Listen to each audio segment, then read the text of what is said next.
Ave Maria, cheia de graça, o Senhor é convosco. Bendita sois vós entre as mulheres, e bendito é o fruto do vosso ventre, Jesus.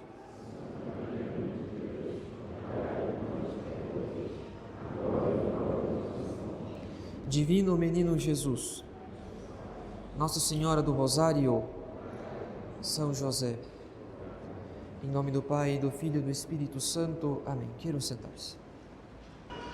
Caros fiéis, segundo uma piedosa tradição, no dia 17 de junho de 1689, Santa Margarida Maria de Alacoque teria recebido uma aparição do Sagrado Coração de Jesus com um pedido dirigido ao rei da França, a fim de que ele gravasse na bandeira e nas armas reais a imagem do Sagrado Coração.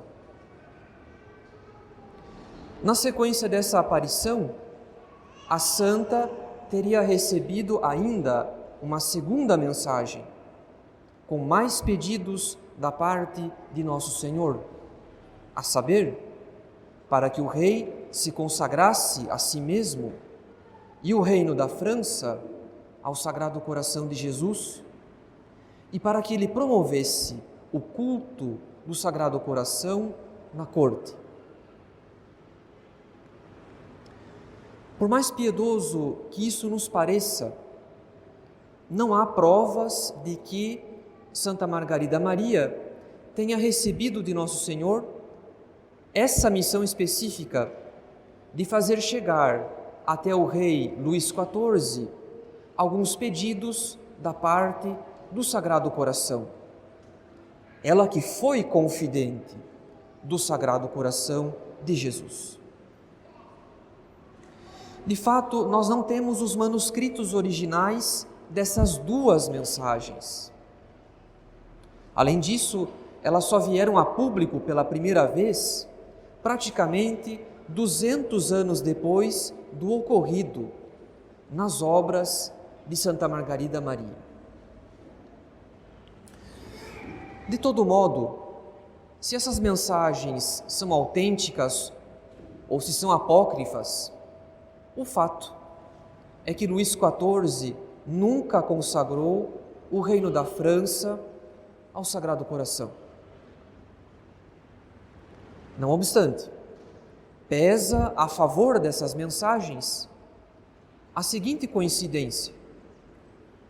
No dia 17 de junho de 1789, exatos 100 anos depois da data indicada para a primeira mensagem, a Assembleia Nacional é proclamada em Versalhes, o que dará início ao doloroso processo revolucionário na França.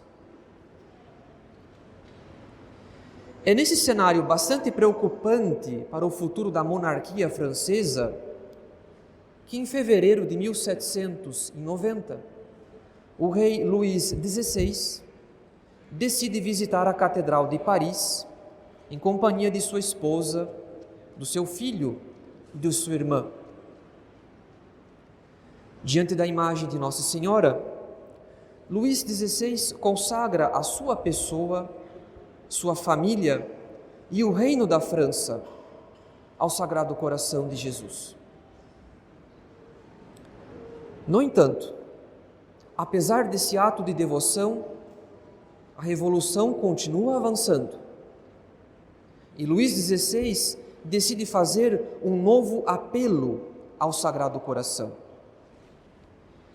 Nos primeiros meses de 1792, ele escreve uma comovente oração, em acordo com o seu diretor espiritual, consagrando-se mais uma vez a si mesmo, a sua família e o reino da França ao Sagrado Coração, e prometendo defender a fé católica, os direitos da Igreja e o culto do Sagrado Coração, caso ele recupere plenamente o poder de sua coroa. Porém, os desígnios do Sagrado Coração eram outros. Em 21 de janeiro de 1793, resignado com a vontade de Deus, Luís XVI é guilhotinado pelos revolucionários. É difícil para nossa pobre inteligência, caros fiéis, compreender o sentido dessa tragédia incalculável que foi a Revolução Francesa.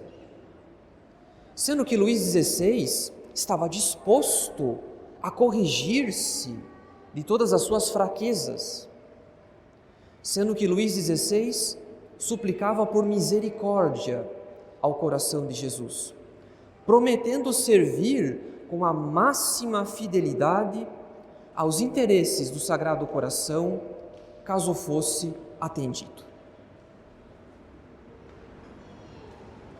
Para entrar nesse mistério tão grande da providência, nós devemos recorrer a um precioso ensinamento de um autor espiritual, o padre Jean-Nicolas Groux. Esse piedoso jesuíta faz a seguinte interrogação: o que é em Deus a santidade?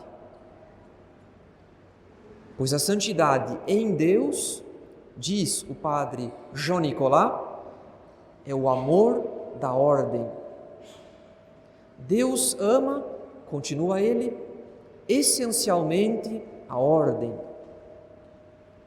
Ele não pode nada aprovar, nada excusar e nada deixar impune que seja contrário à santidade. Em outras palavras, caros fiéis, a bondade infinita de Deus é também um ódio infinito ao pecado. Deus não pode ser infinitamente bom se Ele não odiar infinitamente o pecado. Porque não ter ódio ao pecado é uma fraqueza.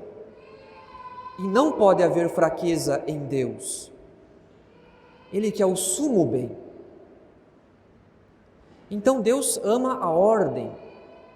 Ele quer que as criaturas realizem a sua finalidade, o sentido pelo qual Ele criou o mundo.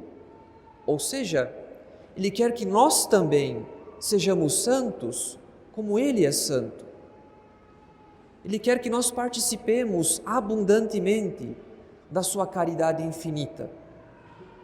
E quanto maior a caridade, maior o ódio ao pecado. Em resumo, caros fiéis, se a santidade em Deus é o amor à ordem, como ouvimos do padre Jean-Nicolas Groux, então Deus não pode nada aprovar, nada excusar e nada deixar impune que seja contrário à santidade. Isso quer dizer que seria uma fraqueza e seria uma injustiça não punir o homem pelo seu pecado. Por outro lado, é verdade que Deus usa de muita misericórdia para com os pecadores. É verdade que Deus tolera um verdadeiro dilúvio de pecados para usar de muita misericórdia para com os pecadores. No entanto, caros fiéis, Deus tolera o pecado e usa de misericórdia para com os pecadores até um certo limite, até que Ele tenha esgotado os meios que Ele predeterminou para que o pecador possa se converter e fazer penitência pelas suas faltas. Então, é por amor à ordem que Deus usa de misericórdia, tolerando o pecado, em vista de um bem maior, que é a conversão e santificação do pecador. Mas é também por amor à ordem que Deus usa de justiça, punindo o pecado, porque seria uma fraqueza, seria uma desordem deixar o pecado impune, quando a paciência divina deixa de ser um bem para o pecador que não muda de vida e não se arrepende. A partir dessas considerações, caros fiéis, agora nós podemos compreender um pouco melhor os desígnios da providência na tragédia da Revolução Francesa.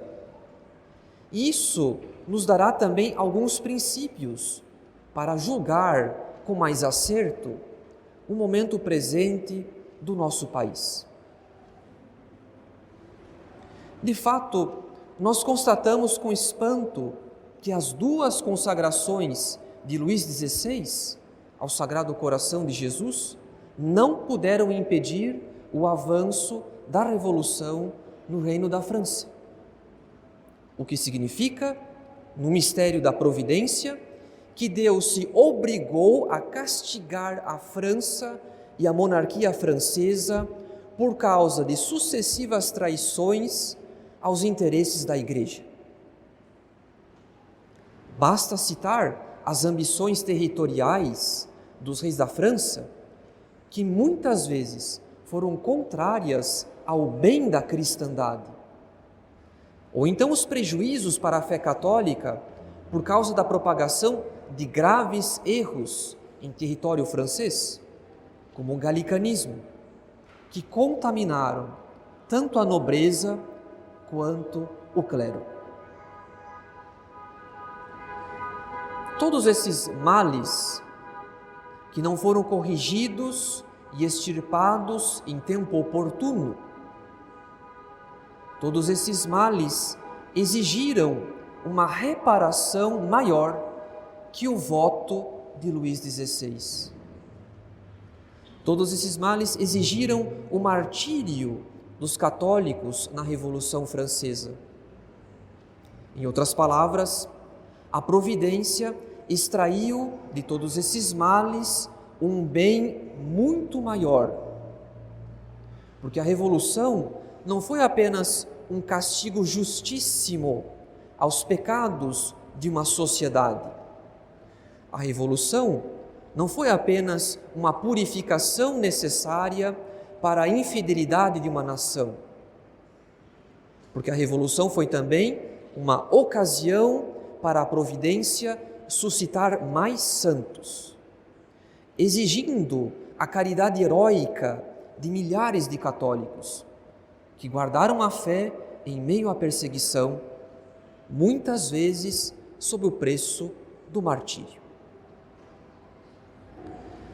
Portanto, caros fiéis, a tragédia da Revolução Francesa serve de exemplo para aquilo que ensina o padre Jean-Nicolas Roux. A bondade infinita de Deus exige o ódio infinito ao pecado. É por amor à santidade que Deus se obriga a punir o pecado. Mas é também por amor à santidade que Deus se serve do pecado para suscitar ainda mais santidade no mundo. Isso quer dizer, caros fiéis, que o sentido da história, o cerne da história é sempre a santidade. O único interesse de Deus no curso da história é suscitar santos. Todos os acontecimentos, todos os eventos, mesmo os mais trágicos, enfim, não há nada que não tenha por finalidade os santos que Deus quer suscitar no mundo. Então, se a santidade é o sentido da história, se o único interesse de Deus no curso da história são os santos que Ele quer suscitar, isso significa que Deus se importa mais com o estado de graça de uma única alma do que com todos os reinos, todos os exércitos ou todas as riquezas do mundo. Quem ensina isso é ninguém menos que Santo Tomás, quando ele diz: o bem da graça de um só é maior do que o bem de todo o universo. Em outras palavras, uma só alma em estado de graça vale mais do que o universo inteiro. Então, se nós somos católicos, e sobretudo, se nós somos católicos fiéis à tradição, nós devemos estar profundamente convencidos dessa verdade, caros fiéis. Nós devemos estar convencidos de que Deus se importa mais com o estado de graça de uma única alma do que com todos os reinos, todos os exércitos ou todas as riquezas do mundo. Mas isso não quer dizer que Deus não se importa com o bem das nações. Isso não quer dizer que Deus é indiferente às guerras ou então que Ele abomina os bens materiais. Não é esse o sentido, caros fiéis. Na verdade, para Deus, todos os bens do universo são como instrumentos. Os bens do universo são meios para que possamos conhecer, amar e servir a Deus nessa vida, a fim de possuí-lo para sempre na visão da glória. Portanto, se os bens do universo são como instrumentos, se eles são apenas meios para que possamos ser santos, porque a vontade de Deus é a nossa santificação, como diz São Paulo, isso significa que a providência pode abençoar ou permitir a desgraça de uma nação católica, que a providência pode promover a paz ou permitir a guerra contra um príncipe católico, ou então que a providência pode conceder a prosperidade ou permitir a penúria de uma sociedade católica. Em todas as coisas, o sentido da história é sempre um só e o mesmo: a santidade. Deus quer que nós sejamos santos, e a providência suscita santos em todas as épocas, em todos os lugares e nas circunstâncias mais diversas. Para cada época, em cada lugar e em todas as circunstâncias, há sempre um desígnio de santidade. Não apenas quando as circunstâncias são favoráveis, quando o governo é católico e a nação é próspera, mas também quando elas são desfavoráveis, quando o governo é iníquo e a nação sofre com a penúria. Então, como a santidade é o sentido da história, como a santidade é o maior bem do mundo, porque uma única alma em estado de graça vale mais do que o universo inteiro, nós devemos extrair agora desses princípios uma última conclusão para o momento presente do nosso país. Pois saibamos, caros fiéis, que o maior mal do mundo não é propriamente o comunismo. O maior mal do mundo é o pecado.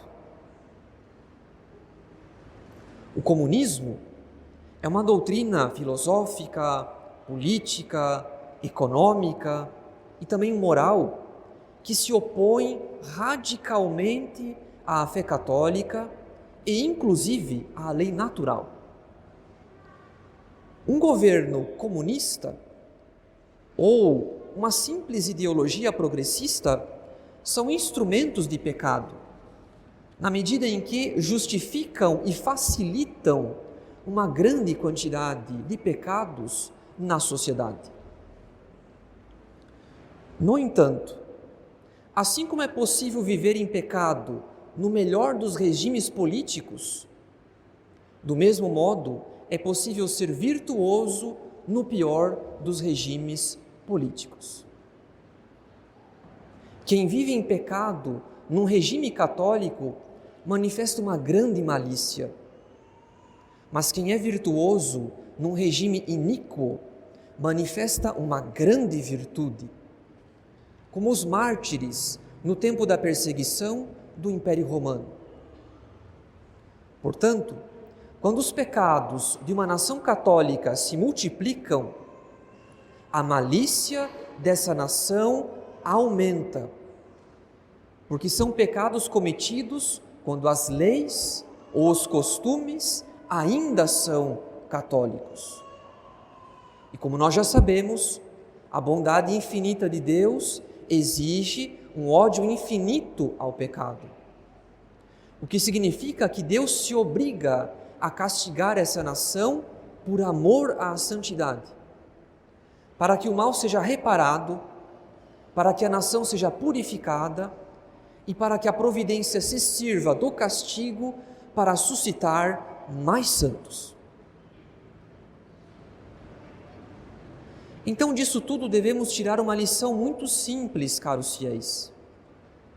De nada adianta ter um grande ódio, uma grande aversão ao comunismo e não ter um ódio, uma aversão ainda maior ao pecado. Um católico que manifesta um grande ódio ao comunismo, mas não se empenha em sua vida espiritual para ter um ódio ainda maior ao pecado, esse católico ainda não entendeu o que é ser católico. Para que nós sejamos verdadeiramente católicos, nós devemos aprender com Santo Tomás, mais uma vez, que o pecado, em certo sentido, é um mal infinito, na medida em que o pecado é uma ofensa contra Deus, que é o sumo bem, que é a bondade infinita. Portanto, caros fiéis, o pecado é o maior dos males. O pecado tem algo de infinito, porque é uma ofensa à bondade infinita de Deus. É por esse motivo que nós nunca faremos um grande bem pelo nosso país, separando a política da questão religiosa da nossa nação. O que significa que a melhor campanha política, a melhor defesa dos valores morais de uma nação é sempre a conversão do povo, é sempre a santificação do povo. Sendo assim, se por acaso algum de nós cometeu um único pecado mortal durante esse período de pleito eleitoral, saibamos, caros fiéis, que os nossos pecados têm um preço. Eles servem para o avanço do mal e aumentam o demérito da nossa nação diante de Deus. Então, pouco adianta defender valores morais em público e não obedecer à lei de Deus na sua integridade. Porque aqueles males que nós tememos não passam de castigos dos males que não evitamos e não combatemos.